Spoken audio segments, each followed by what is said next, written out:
আপনারা দেখছেন আনন্দমঞ্চ টেলিভিশন।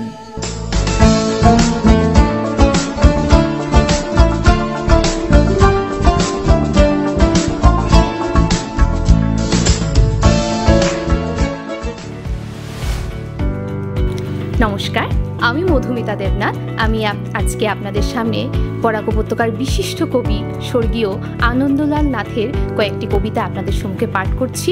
ভুল ত্রুটি হলে মার্জনা করবেন। ধন্যবাদ। জামাই কন্যা বিদায়।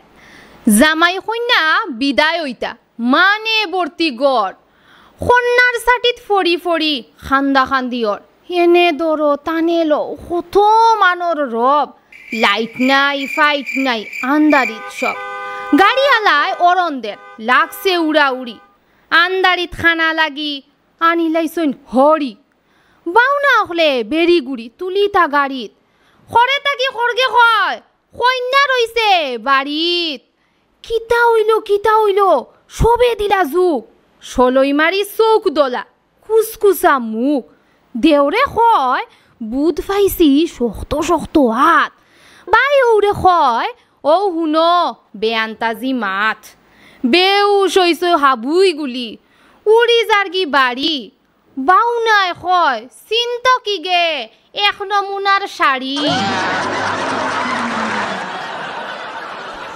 বড় লাগে শাড়ি ব্লাউজ বড় ফুরির মেক্সি, খাড়ে দেই খাড়ে থই আমি গরিব ঠেকছি, 200 টাকা পূজার চান্দা বাড়ি তাইছুন সারা, 100 টাকা আতো দিলাম মুখ মুড়াইন তা।